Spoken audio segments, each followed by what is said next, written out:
ইউরোপের সবথেকে ছোট কান্ট্রি উরুগুয়া। এটি আর্জেন্টিনার মাঝামাঝি একটি শহর। এই ছোট শহরে প্রায় ৩.৫ লক্ষ মানুষ বসবাস করে থাকে। আজকে আমি আপনাদের এই দেশ সম্পর্কে কিছু তথ্য জানাবো। তো চলুন ভিডিওটি শুরু করা যাক। উরুগুয়ের অধিবাসীরা মূলত ইউরোপীয় বংশোদ্ভূত, বেশিরভাগই ১৯ শতক এবং ২০ শতাব্দী স্পেন এবং ইতালি থেকে আসা অধিবাসীদের বংশধর, এবং অনেক কম পরিমাণে ফ্রান্স এবং ব্রিটেন এর আগে আর্জেন্টিনার প্যারাগুলো থেকে বসতি স্থাপন করে। উরুগুয়ের অধিবাসীদের খুব কম সংখ্যক সরাসরি বংশধারী এখনও অবশিষ্ট রয়েছে, এবং মস্তিষ্ক মিশ্র ইউরোপীয় এবং ভারতীয় বংশধর। জনসংখ্যার ১.৫% কম কৃষ্ণাঙ্গ এবং মিশ্র কৃষ্ণাঙ্গ ও সাদা বংশধরার মোট জনসংখ্যার আরও কম অনুপাত তৈরি করে। এই দেশ ছোট অনুযায়ী এদেশের জনসংখ্যা অধিকতর বেশি। এটি উরুগুয়ের প্রাচীনতম শহরগুলোর মধ্যে একটি এবং কলোনিয়া বিভাগের রাজধানী। এর জনসংখ্যা প্রায় ২৭ লক্ষ। এর ঐতিহাসিক কোয়ার্টারটি ইউনেস্কোর ওয়ার্ল্ড হেরিটেজ সাইট। আধুনিক কলোনিয়া ডেল স্যাক্রামেন্ট টেক্সটাইল উৎপাদক করে, এবং এটি পলিটেকনিক কেন্দ্র, এবং এখানে বিভিন্ন সরকারি ভবন ছাড়াও একটি মুক্ত বাণিজ্য অঞ্চল রয়েছে।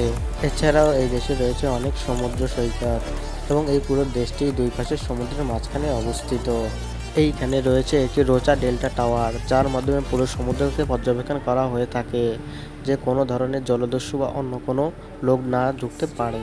এই দেশটি যেমনই সুন্দর তেমনই রয়েছে নানান ধরনের দেখার জায়গা এবং অনেক পাহাড়, যেখানে মানুষ ঘুরতে যায়। এই শহরের মানুষ ঘোড়ার গাড়ি বেশি পছন্দ করত। এছাড়াও এখানে একটি মিউজিয়াম রয়েছে, যেখানে দেখা যায় অনেক ঐতিহাসিক ভাস্কর্য, এবং তারা আগে কিভাবে যাতায়াত করতেন এবং যাতায়াত ব্যবস্থা এখানে দেখা যেয়ে থাকে। এছাড়াও এই মিউজিয়ামে দেখা যায় আরও অনেক আগের জিনিসপত্র রয়েছে, এবং এই জায়গার মানুষ কীভাবে যে জীবনযাপন করতেন তা এই মিউজিয়ামে ফুটে উঠেছে, এবং তারা কী কী আসবাবপত্র ব্যবহার করতেন তাও দেখা যায়।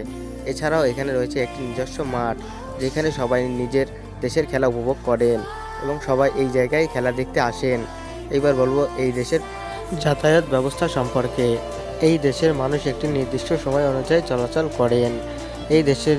এই দেশ ছোট হলেও এই দেশের সকল মানুষ কর্মঠ, এবং সবাই নিজের কাজ করে থাকে। ১৯০৪ সালে তুরস্কের বিরুদ্ধে জয়ের পর রাষ্ট্রপতির ব্যাটেলের পোস্ট, এবং ১৯৫২ থেকে ১৯২৮ সাল পর্যন্ত মন্টেভিডিও নির্মিত প্যালেসিও সালভো একসময় ল্যাটিন আমেরিকার সবচেয়ে উঁচু ভবন ছিল। ব্যাটেলের যুগে বিভিন্ন সংস্কারের পরিবর্তন ঘটে, যেমন শ্রমজীবী মানুষের জন্য নতুন অধিকার, উপনিবেশ স্থাপন উৎসাহ, সর্বজনীন পুরুষ ভোটাধিকার, বিদেশি মালিকানাধীন কোম্পানিগুলো জাতীয়করণ, একটি আধুনিক সমাজকল্যাণ ব্যবস্থা তৈরি করে। ব্যাটেলের অধীনে ভোটার সংখ্যা ৪৬,০০০ থেকে বৃদ্ধি করে ১৮,০০০ করা হয়,